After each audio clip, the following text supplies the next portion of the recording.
All right. Hello, race fans and hot rodders. You can't see me yet, but the voice, the disembodied voice you are hearing is Jim McHugh.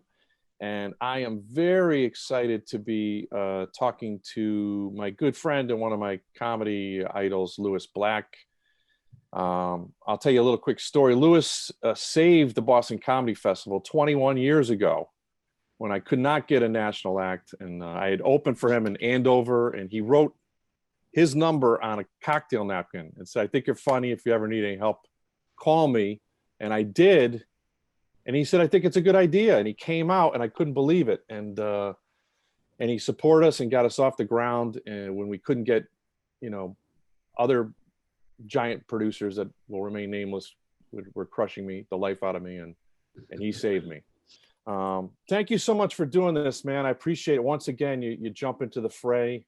And you help us out. You're helping by doing this. You're helping Flappers, which hasn't been open since St. Patrick's Day or something. Wow. Crazy. And there you are. And I wanted to just first of all, what are you doing? I mean, what's your?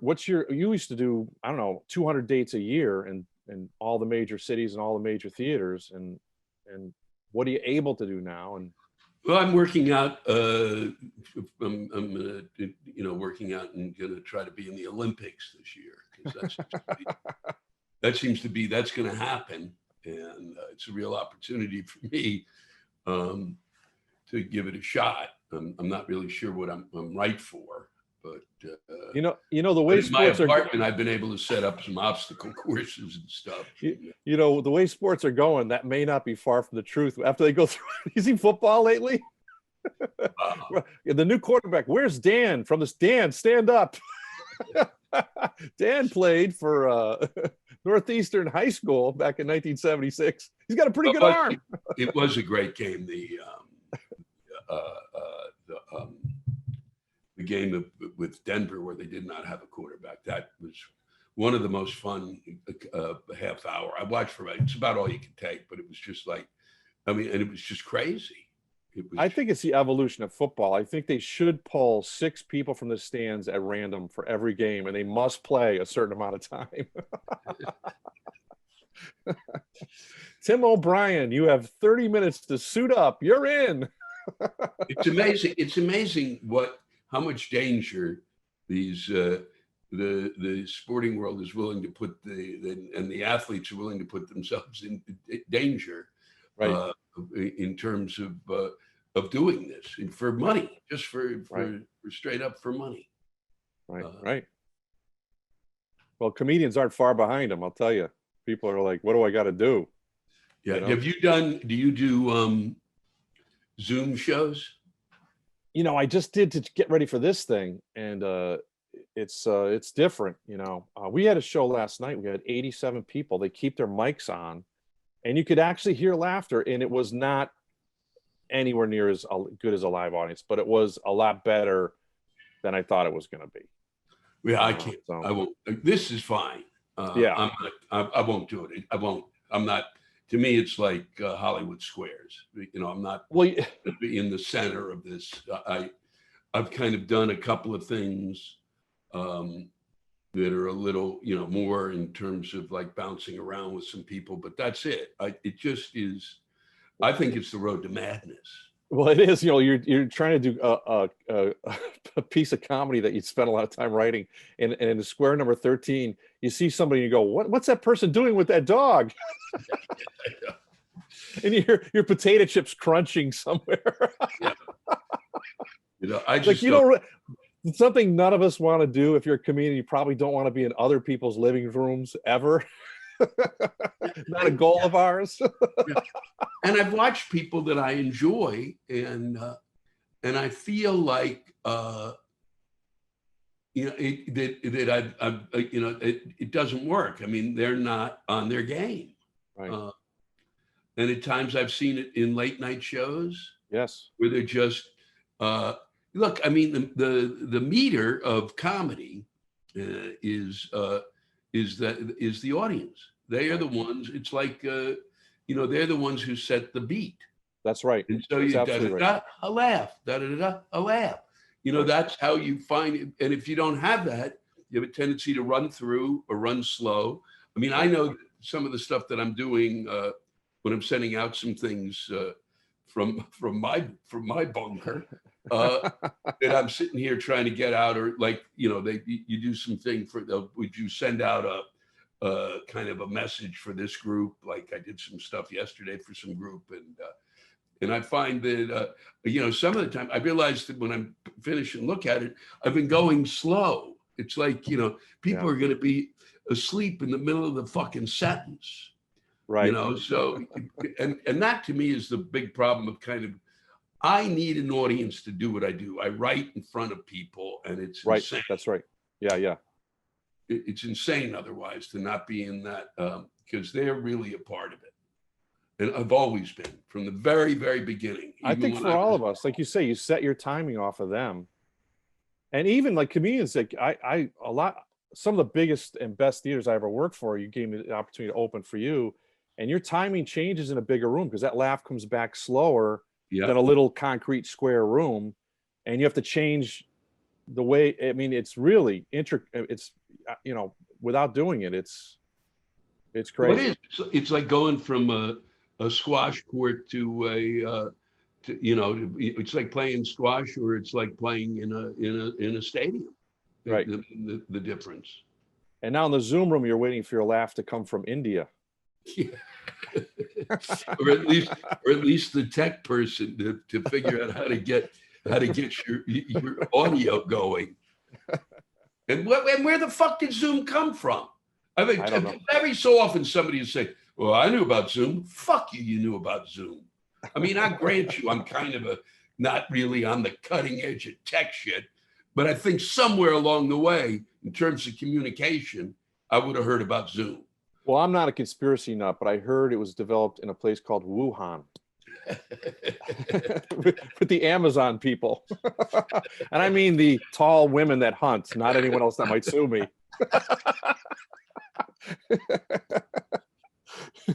Now, I actually, the last 3 weeks, I've done like 5 shows in socially distanced places, and they tape off. It cracks me up as they come up with these rules. Like, where do they come from?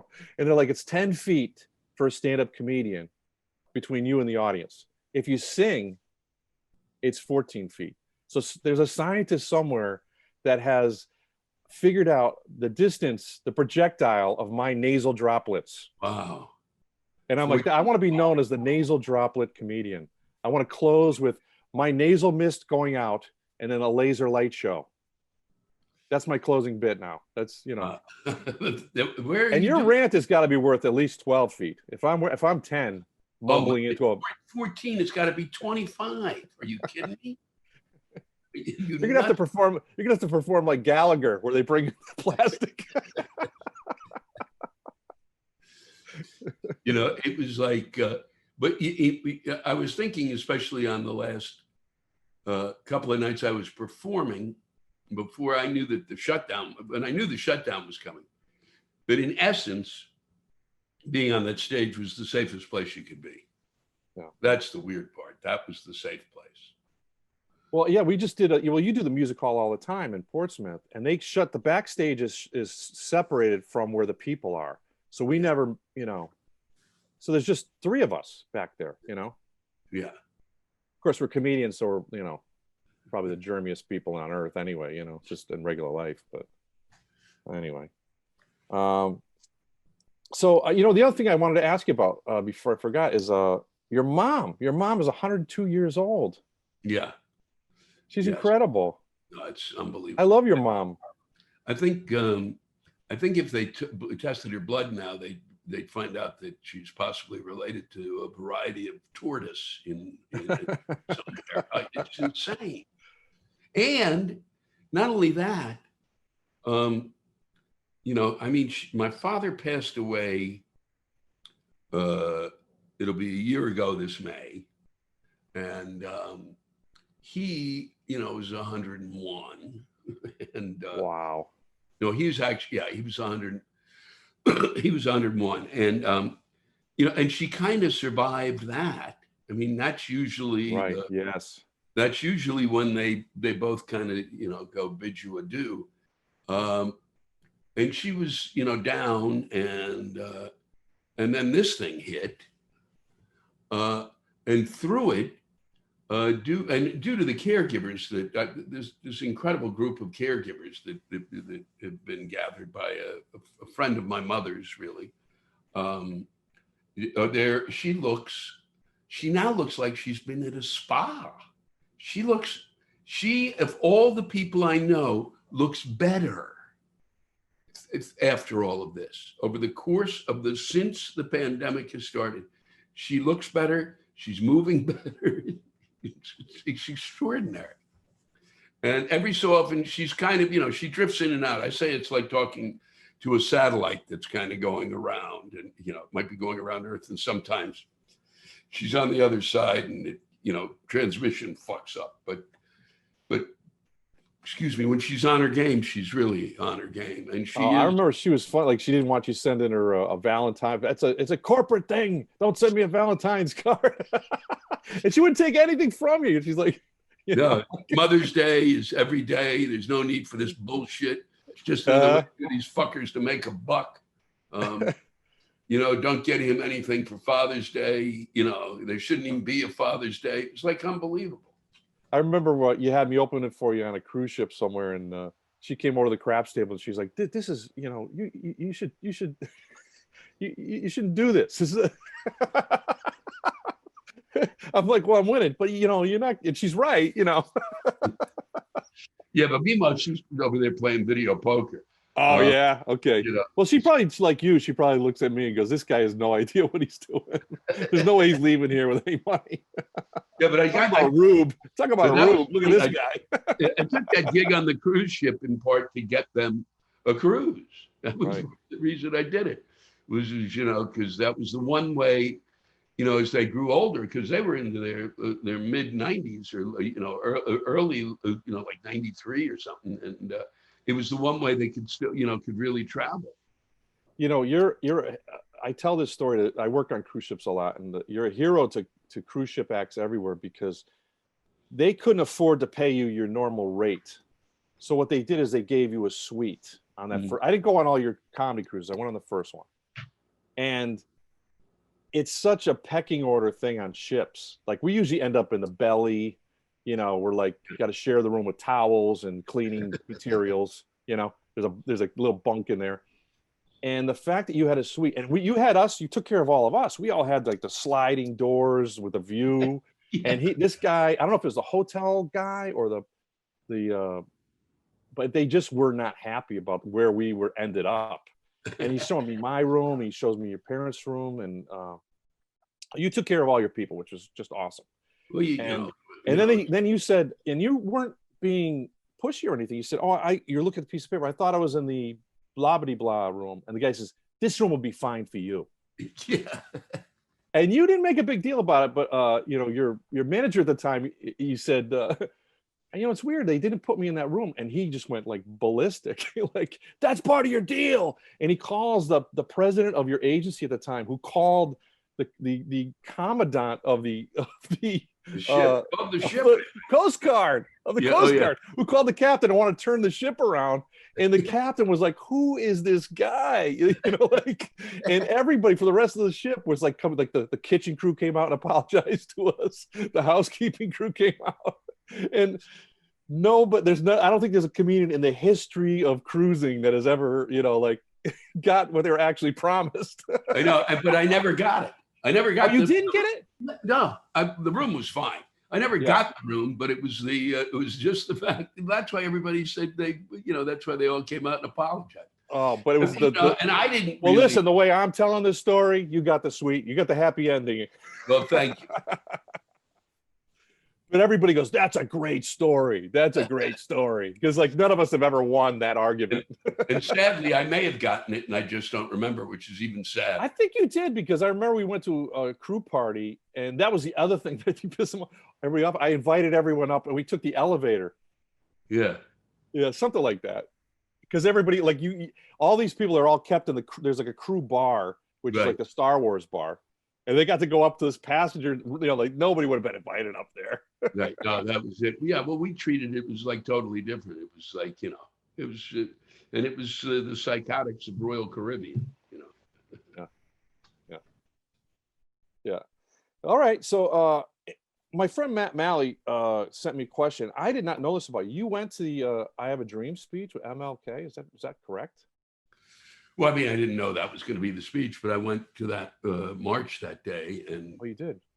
it was very strange. I mean, it turned out to be that speech. I mean, I was cognizant of it being, you know, it was kind of extraordinary because I snuck down toward the front. Excuse me.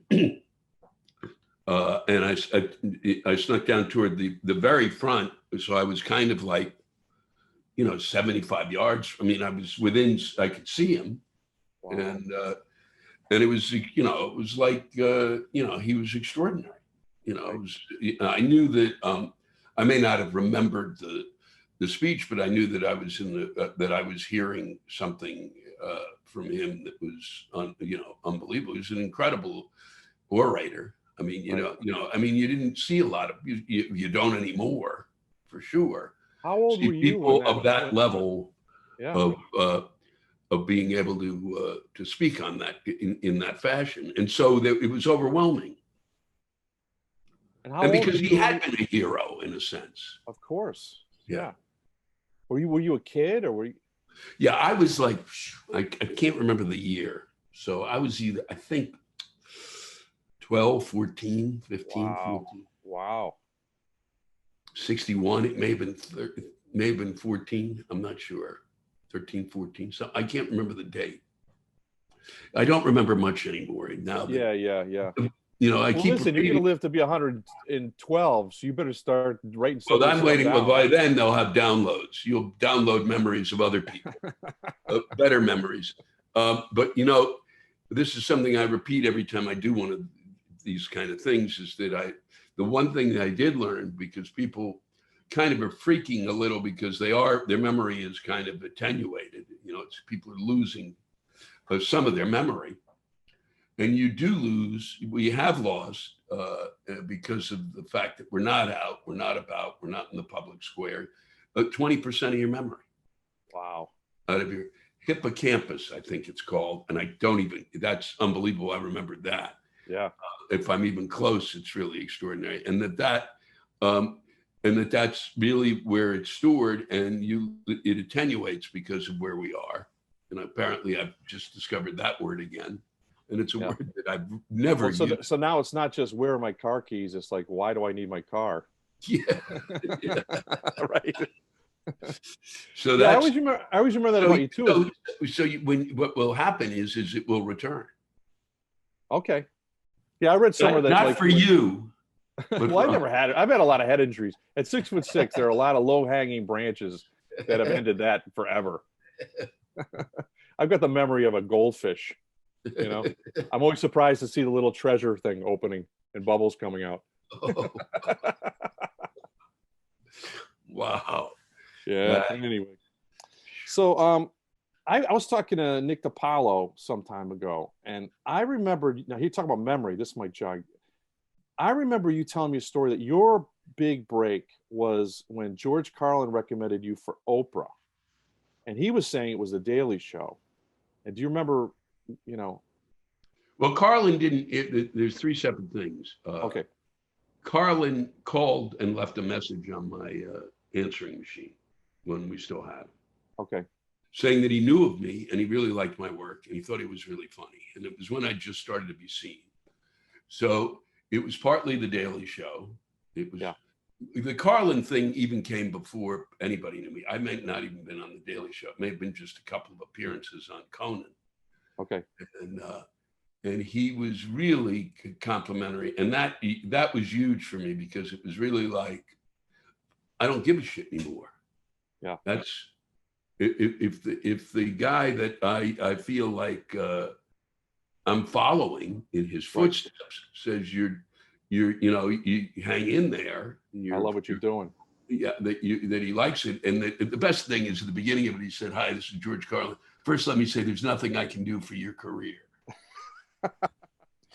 So so that really helped me I've said, no matter what happened, I would continue to do it because that was as good as any award I was ever going to get. That was huge. Right. You got the nod. I think I still have it somewhere in a box somewhere. Oh, that's cool.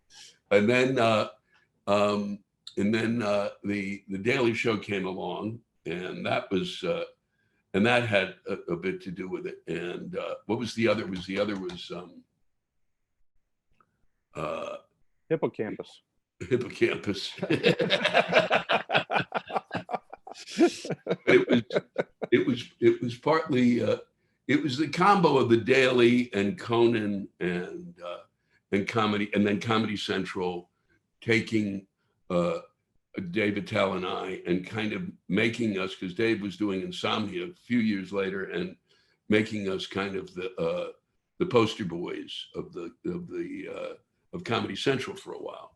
So they would do like a 3-hour thing on a Friday night, and Dave and I would host it. So that was, in part how I got to be known. Cool.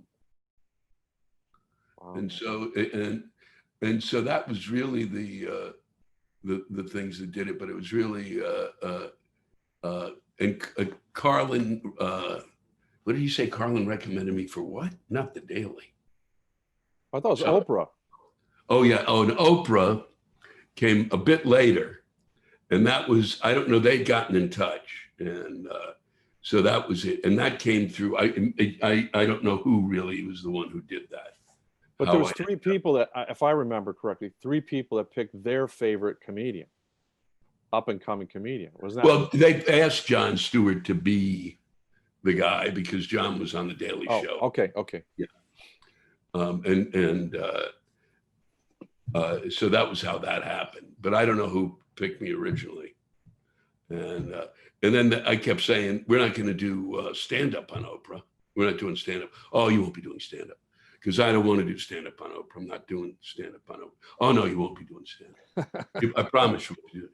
Well, because I won't do it. And then literally the morning that I'm flying to go there to do Oprah, they tell me that I've got to do 3 minutes of stand-up. I go, how am I? Is there going to be somebody with a light? I don't even know how to do. I don't know what 3 minutes is. That's like half a rant. Well, for me, exactly. I mean, I'm in the middle of a paragraph. I'm not even vaguely near a punchline. Well, it's always that, though, isn't it? Yeah. You just got to step up and reinvent yourself with a 15 minutes notice. Yeah, you just do it. You go, okay, And it's Oprah, who was then, because Johnny Carson had kind of gone on. That was like, it was huge. Right, of course. Because at the time, I mean, huge, because that was when she was in her heyday. And that's a different demographic than you're for sure pulling out the Daily Show and all that stuff. It was like, And my whole thing, and I'll never forget, it was about weather. And that was about as, because if I'm looking for that demographic, I'm going to talk about weather.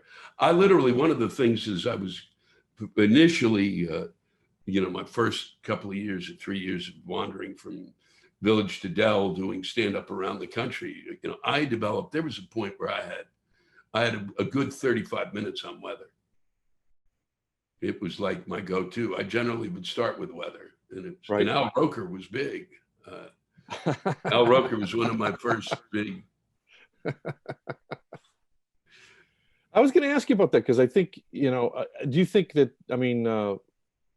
now with the Daily Show and stuff, do you feel like you've been pulled into politics more? I mean, politics is so absurd now, so it's obviously, and I guess that'd be first part of the question, but also there's a million other people that are doing, for example, Trump jokes and stuff like that. Like I remember the last time I thought this was when Clinton and the Monica Lewinsky thing, all these people that were not political comedians, well, yeah, they're telling blowjob jokes. Yeah. That's not you're not a political comedian because you have a blowjob joke, Well, but that to me was one of the great moments that I said for me as a comic, because I said, I talked a bit. I never talked more than 5 minutes about presidents at max.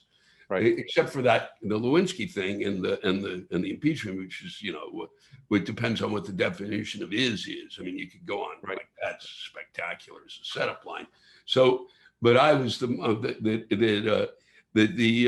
I said, what was great for me was that for somebody who'd not been doing a blowjob joke ever, now I can finally do a blowjob joke. And so I don't think that the Daily Show really, it was always kind of, people always thought of me as that, but I never, and even when I was kind of trying to get on Letterman originally, and Robert Morton was the producer, and you'll never be on Letterman, you do politics. I go, well, I do a ton of other stuff. Right. And he went, and this is the greatest line ever. Because then it was like, I don't care if I'm on the fucking show. But Robert Morton said, politics isn't funny. Okay. And I kind of, I always saw myself more as a social satirist than a political comic. That it was more about the effect of what these idiots did than the idiots themselves, or who they were, or that it was really about the way the people are affected, not the people affecting them. And and it was more, and it became more and more for a long, pretty much after Reagan, of all people, before I really kind of was doing this as it became my the way I made a living. It was the Reagan. It was the one who I went, oh, it's Congress. That's where the fuckers are. Right. And that's where I began to focus on those pricks. Yeah, I remember you had like the great. Well, first of all, I remember you had great bits that weren't political. You had the thing about crossing the street, and there's a Starbucks on 3 different corners, and it was on candy corn. Everyone remembers your candy corn bit. Everybody. Yeah, I think people send you 400 pounds of candy corn every Halloween to this day, probably. Right? Yeah, no, I do. I still get pounds of it. I was lucky one night. There was a time 2 years ago when I was on the road, and somebody dumped on me like 7 different bags of candy corn, like a Thanksgiving candy corn, like a brunch candy corn. It was a brunch and Thanksgiving and something else candy corn in one bag. And it was like a ham and eggs candy corn. And then it was another, but it was one after the other, like a 4th of July candy corn. And it was 6 bags, and it became in my opening part. I never really used it anywhere other than on the road. I never became a thing that I did in a special. It was just too spectacular. I'd pick out the bag and I'd read it to them, and I'd throw the bag off stage. And that probably got the biggest laugh, was throwing the bag off stage. And the other thing I always thought when I got the chance to open for you is you were great at finding like the local newspaper and some ridiculous absurdity about Houston or Utah, or and now it's almost getting to the point like, how do you find a local newspaper? Yeah, right. Unless you it's hard unless you find that one, the weekly, right, which really is more in depth and doesn't really have that kind of daily, the local policeman was found, doing whatever. I don't know if I ever told you this. When you first came and saved my life by performing at the festival, you were doing a movie. I don't know if you remember this. You probably, I think it was the kids that were stuck in the airport. Oh, yeah, and accompanied mine. And you said just on a phone call, yeah, Jim, I'll come help you out. It's a good idea. Okay. I had never made a contract with anyone. I didn't know how anything worked. I'm an idiot. I was working clubs, in the back of Chinese restaurants. I still am. But so then I got a note from somebody, well, they love Lewis in this movie, and can we change the date? I'm like, I only have one. I've only rented one theater in my life, and I got one date. And you said, never mind these fucking idiots. I told Jim I'm gonna. Well, and they said, well, does he have a contract? He said, my word. I said I'm gonna be there. Now here's where it gets scary. I'm not selling that many tickets because I don't know what I'm doing. And I said to my sister Helen, I'm like breaking out in hives. I'm like, this is the hottest act in the world, and he came here, and if I, and then Nick Zano does an article in the Globe, and it sells out in 12 minutes. Yeah. 12 minutes. So the night you're there, I walked around the front and there's a guy scalping tickets and I hug him. Oh my God. Oh my God. I don't know if you remember that Benny came. I was like, Benny, can you just talk to the box office? I don't know what I'm That is funny. Yeah. I was like, oh man, was I like having an ulcer? And it was just it was amazing that that I survived. That you did it. I mean, like I can never thank you enough. I mean, well, because I believe nobody would have done that. Nobody. You know, my family wouldn't have done that for me. You know, you get more lines in a movie or you come do the show for Jim. Yeah, I think I'm gonna stay and do the movie, you know? And the movie was okay. I had a few days to do it. It was fine, and I knew and if I can't remember, but it worked out fine. It wasn't like tough, and I wanted to do some work, and I wasn't doing any, so this is good. I can get a break. I can go do some stand up, and I felt that Boston was a great place to have a festival. I remember you saying that. I tried to help the guys in Chicago, another place that I thought there should be a festival. Yeah. And I thought it was kind of stupid because, I mean, Just for Laughs is what it is. And, and it has always kind of, done its thing to take advantage of young comics on a certain level. Here, you're going to do 32 shows and we're going to put you on TV and we're going to give you $84. Okay. But you'll be famous.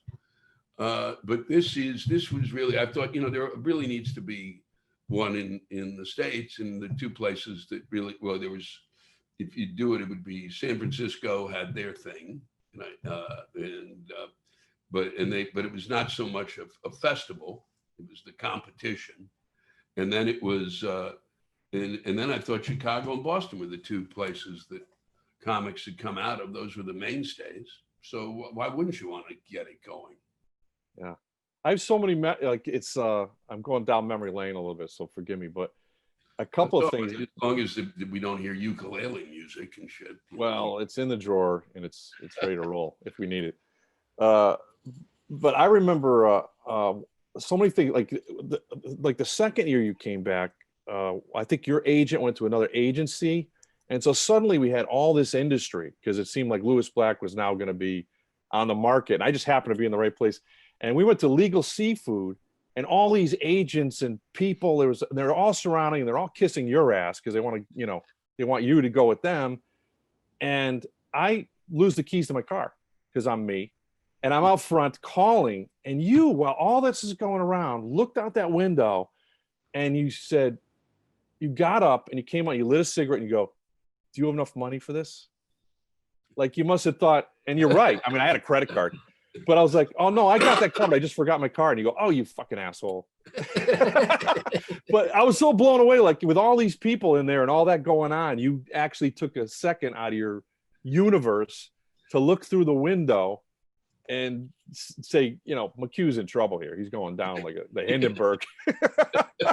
Because they're all ordering shrimp and oysters and champagne. But they were also, they're agents. So, I mean, there's, it's not, and they're kind of like, what, hello, are they going to be there next week? No, you will, because you'll be still at, Young Dung Luk's, Chinese food place. So I'll know where to find you.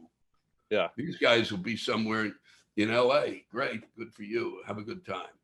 Yeah, and people say, what's Lewis like? I go, Lewis has done the nicest things for me. You call me one time and you go, hey, quit whatever shithole you're working this weekend. You're with me at the South Shore Music Tent.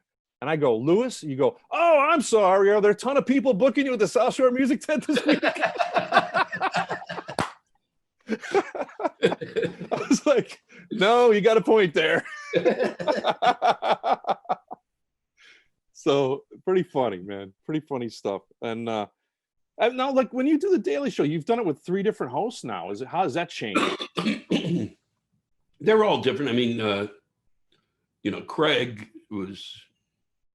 Kilborn was Craig Kilborn. The Liz Winstead, who was producing it, and who knows? I've never really discussed it with her, but I don't know if they picked him or if Comedy Central said, or if it was a combo of Liz wanting somebody who looks like a news guy. Yeah.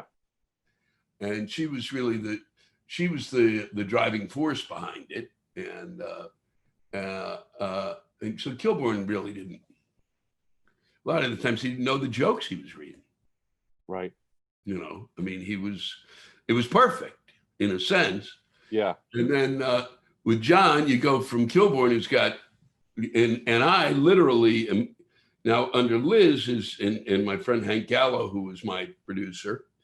You know, I can, you know, I start when I start doing that, I'm literally sitting there's no audience initially when we started, and I just improv. I'd sit at a desk and improv, and we do it, and then we do it again, and then we do it again. They'd say, keep that, get rid of that. You really like that ending. Let's do it again. And then I do it, and then the third time, fourth time, we go, perfect, great, thanks. And that was it. And I did that about 6-8 weeks of that, and then we started getting an audience. They said, fuck, now I got to write this thing. God damn it. So I started writing it out. Now I got a teleprompter, and the audience is there. That's great. And then it evolved into Back in Black. And once John came on board, John was different because with Kilborn was he didn't care. Now John is running it. Liz has kind of been thrown under the bus during the Kilborn thing. There was a big kibosh then, which I always thought, you fire, what do you she created it, you putz, but I think they gave her an offer you can't refuse. I don't really know the story. Right. And then, John comes on, and John is a micromanager which is great because he's really good and really smart and really knew what he wanted to do. And and it's not something that's in my head. I'm not good at that. I like to go, you do that, you do that. It's kind of like I'm like basically, it's a buffet lunch. There's 6 people, you bring this, you bring that. John was like, here's a recipe. Right. You make this, you make that. And he was great at it. But he had a couple of producers who were, there's a book, a oral history of the Daily Show, and it was there that I discovered reading it that I knew things had started to get shittier and shittier for me there. And I wasn't sure where it was coming from. And I was on the road a lot. So it wasn't like I'm kind of going, okay, I like doing it. And and I had an audience from that. So I knew, sure. And I had kind of been the guy who'd stayed on from the Kilborn days. Everybody else kind of had left pretty much. And it was me.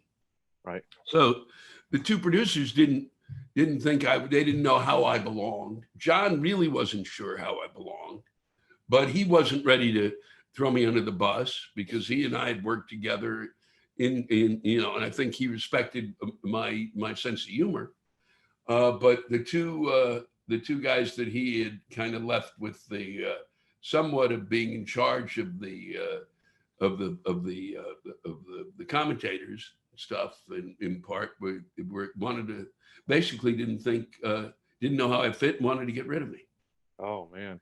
And so I didn't realize that, and they were fighting over that, and it just kind of hung in. And I think maybe the numbers helped that whatever it was when I was on, whatever. They must have been getting mail and emails and stuff like that, I bet. Yeah, it was crazy, and also they didn't get my sense of humor at all.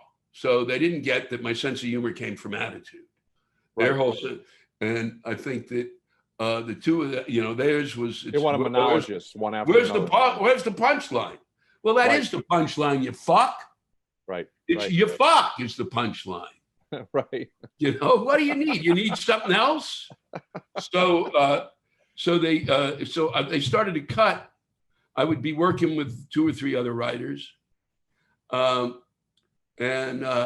they started to cut my lines, anything that I wrote in, and because they'd go, that's an attitude. Well, that's what I do. That's the framing device. So, and there are only 3,000 people in a different city every single night buying tickets, and they're not $15 tickets. Yeah. To see that attitude, like, do you need proof? Come to Oregon or wherever. So Rory Albanese was was working as one of my writers now, and he eventually became one of the exec producers. And Rory, we're doing a Valentines thing, and I had a line. It might have been about whatever one of my Valentine's Day lines was, and Rory and I put it in, and I gave it to the bit, which is not right. I've worked on this fucking thing for years. Now I'm going to give you this, and they go. Yeah. So Rory puts that, we put that in. It was one of the starting things. Why would you celebrate the holiday of love during flu season? I think that's the line. Yeah. And so they went, well, and they said, well, we're going to cut that. And Rory said, I've watched Lewis do that line 20 times. He gets a huge laugh every time. It's a funny line. Oh, no, we can do better than that. And I heard that, and they started to cut everything, and I realized that I was becoming extraneous, and then I began to wonder, should I stick with it? Right. Why do I want to do this? And I went, what do you mean, why don't you want to do this? What kind of a fucking idiot are you? Right. I was saying, God damn it, this is like an advertisement. And I have to spend time with my shrink working through this, because in part it's kind of undermining a confidence that I finally developed. And now these schmucks are saying I'm not funny. Are you fucking kidding me? So now I'm wasting fucking money down the street talking to my shrink so that I can come to work. And then I finally, after about three weeks, went, no, fuck you. I'm doing this, and write whatever you want, because I'll make it sound like I wrote it. You fuck. Right. So it'll be an acting exercise. What I'm envisioning is you at your shrink, who's never said anything but how do you feel about that, suddenly goes, well, mixing up Valentine's Day and flu season, I'm not sure that that's funny.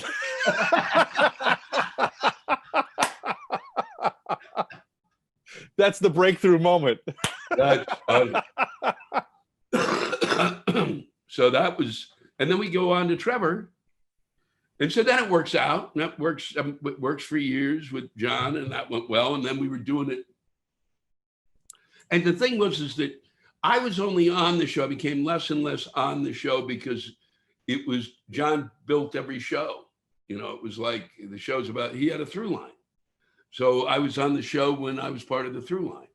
Right. And so I was doing it less. And then Trevor came on, and Trevor really liked my work. And Trevor is a younger comic, kind of, looked at me as one of those guys that he, kind of maybe, I don't know if he'd learn, I don't know what it was, but he admired me.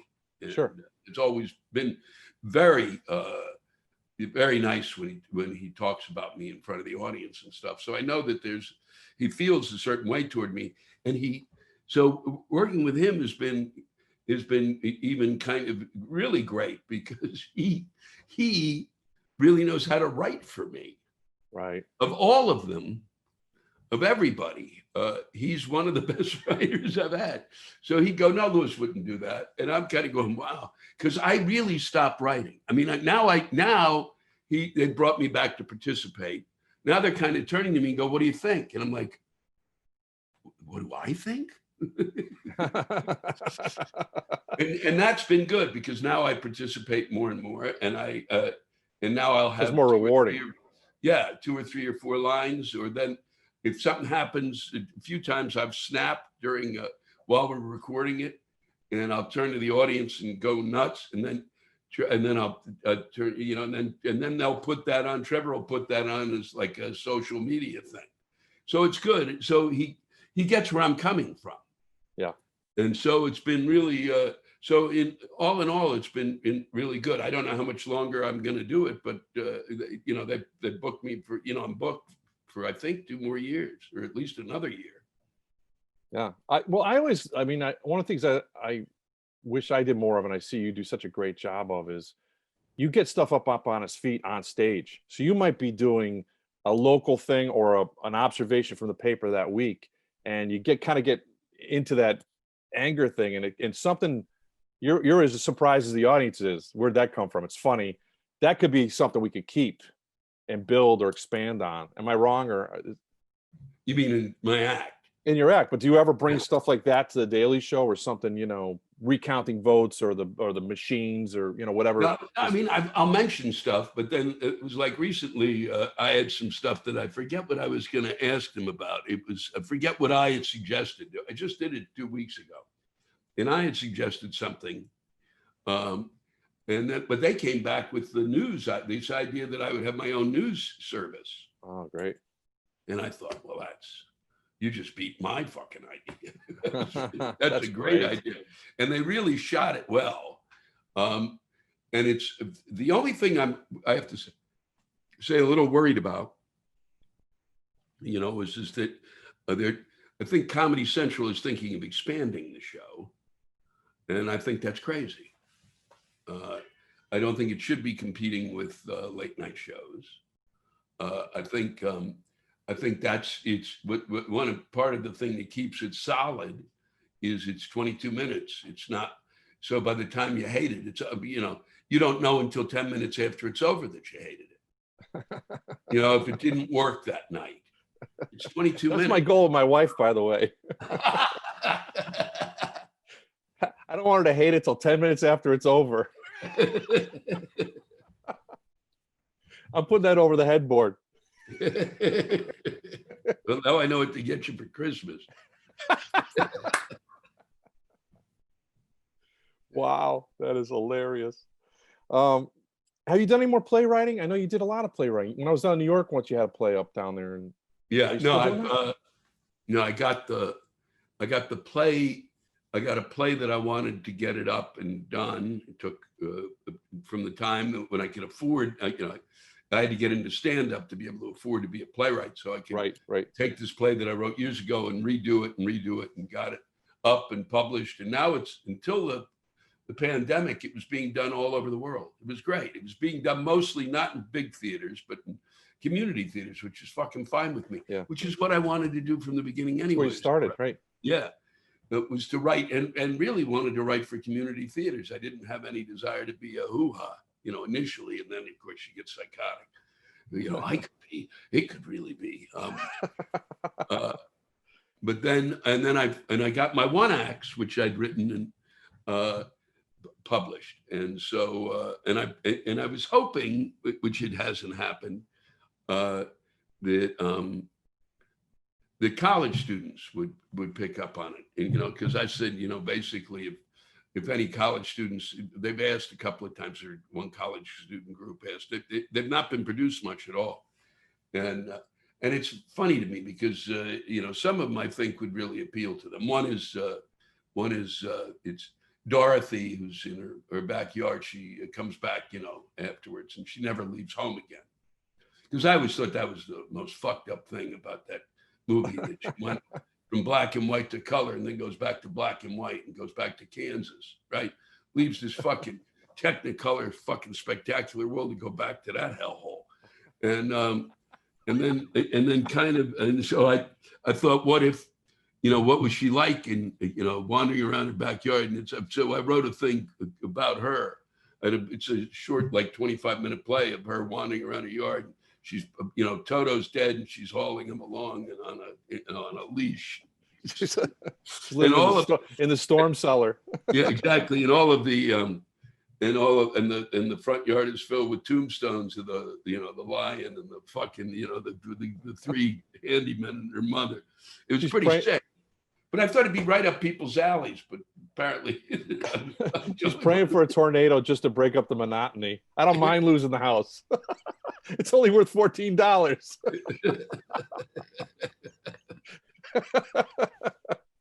And I wrote another one, which is called The Deal, which was about these two guys who make a deal. You never know what the deal is, but they're both cutting a deal, and they're both kind of cutting this deal. You know, it's like two major, you know, Bezos and, you know, and whoever, you know, and Buffett, you know, they're cutting this huge deal. You never know what it's about.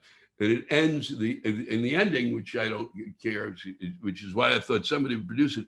And it's also another great short, small, 30 minutes. You don't need a set for that at all. Just two chairs and a coffee table. And they're basically squeezing each other's nuts, screaming, "It's a deal, it's a deal." And one of them and scene. Yes.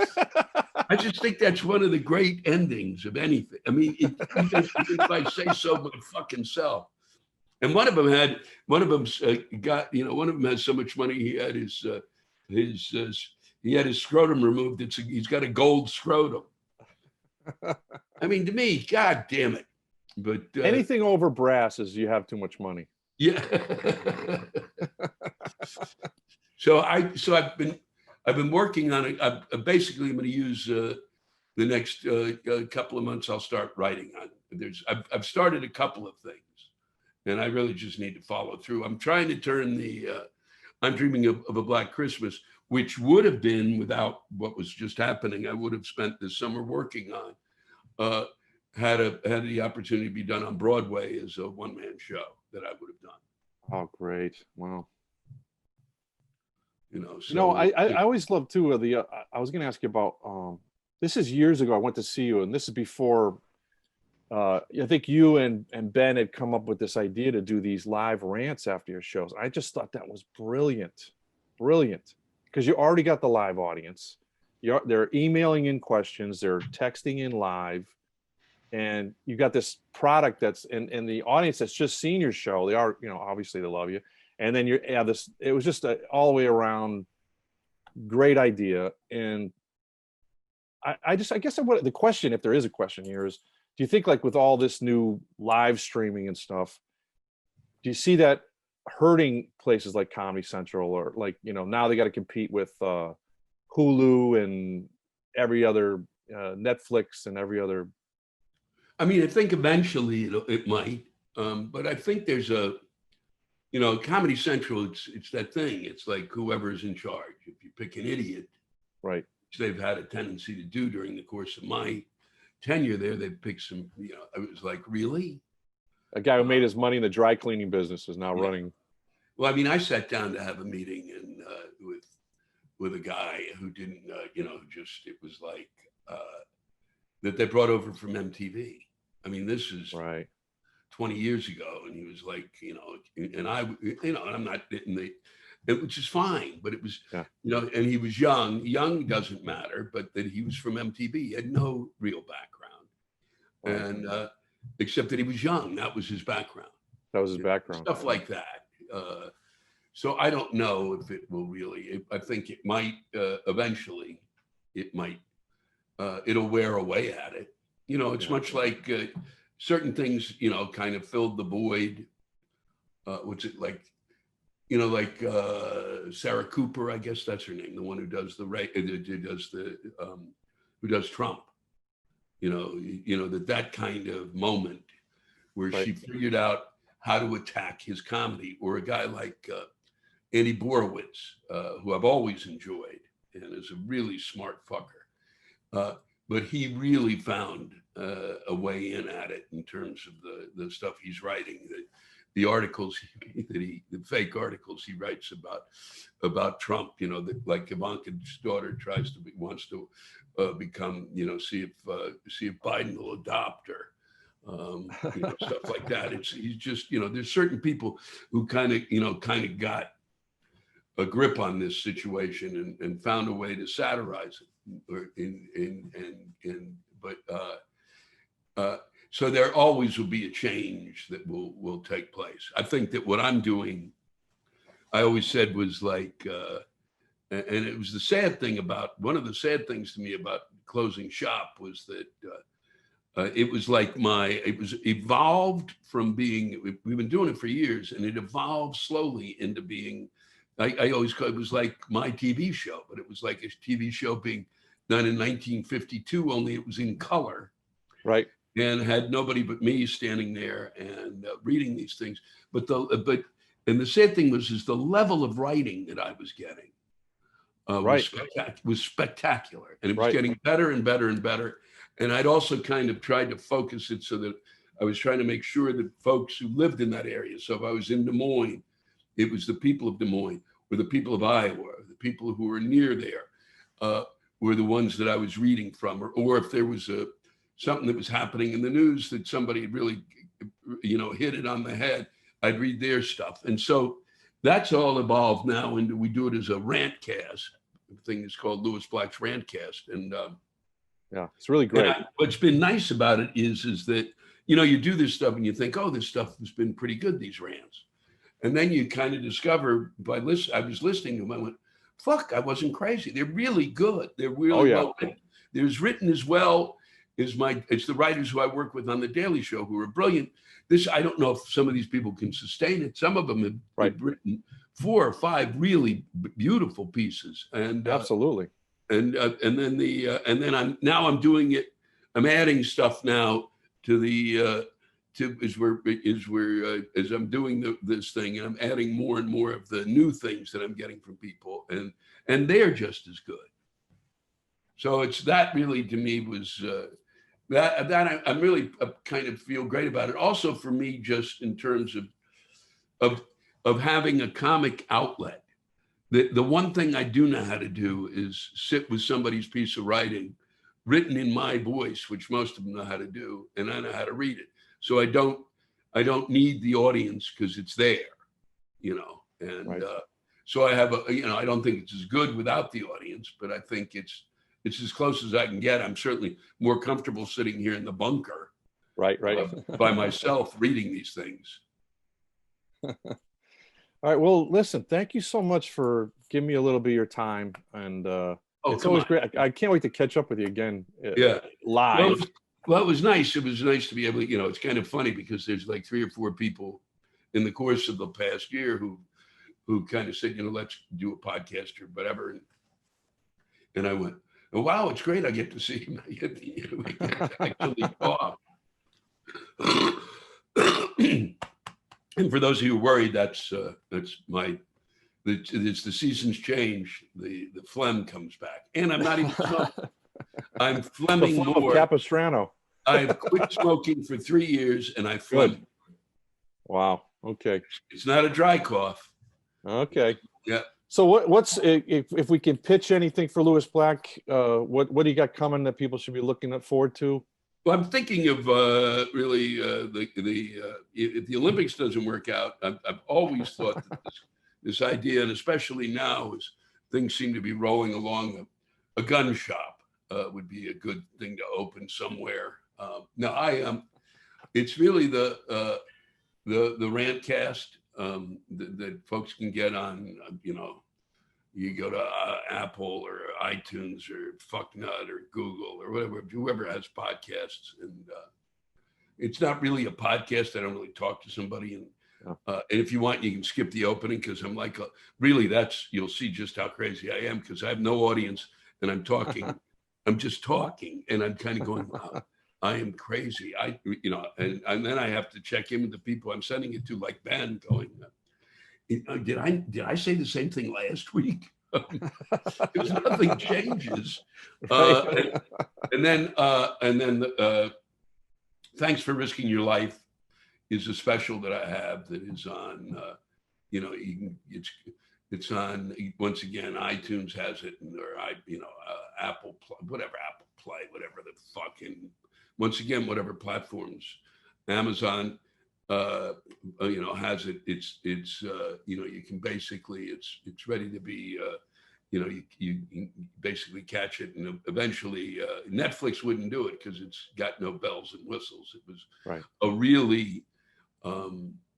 It doesn't. It's not up to snuff technically to be considered a specialist, but I think it's got there's an intimacy to it that's nice, and it's. But it's on all of, you can find that one. If you just go to my website, it'll tell you where to go. Okay. And I'm going to be having this is quite exciting. I have an app. There'll be a Lewis Black app. And on that app will be all sorts of things. One of the things I'm trying to bypass is I've never enjoyed social media because I always feel like some schmuck shows up and goes, well, you're a piece of shit and you fucking Hollywood elite snot, Jew, fuck you, fucking. Okay, all right. So this. I'm sorry about that, by the way. Huh? I'm sorry about that, by the way. So it's partly I'm going to get. So I'll be able to. actually folks will be able, if they have the thing, can, communicate with me directly, and I'll be able to do like something, right out there. It'll probably end up on other things, but basically, essentially, that's where it'll go out. Certain things, it'll go out just directly to the people I know that have the app, so that I'm not dealing with, right. Because other people are, people who have no interest aren't going to pick up the app. And, right. And then if people want to get the fan club thing, I'm going to basically start showing I have everything recorded from 2006.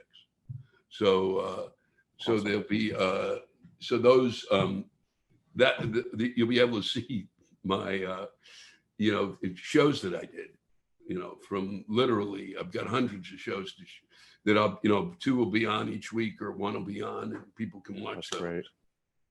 Awesome. Yeah. All right. Well, thanks, Louis. I'm Jim McHugh, and now you're meeting me for the first time, probably. And this is the Big Comedy Podcast. And Louis, thanks for helping me once again, and for helping Flappers out. Well, I'm glad. I hope your time. I really appreciate it. Well, I hope both of you. I hope the Boston Comedy Festival survives this madness, and that Flappers does too. And it was great. It was a pleasure spending time with you. And the 6 people who I guess watched. It was great. Whoever did turn this on, thank you. Because I know that there's a lot that you could have been doing today. Thanks. Actually, we're all in our bunkers, so this is it. Yeah, you could have been getting through Giving Tuesday, and then moved on to buy a lot of shit Wednesday. All right. Thanks, Louis. I appreciate it. Thank you. I hope we talk soon. Send my love to the family, okay? I will do that. And you too. Say hi to your mom for me. I will. Okay.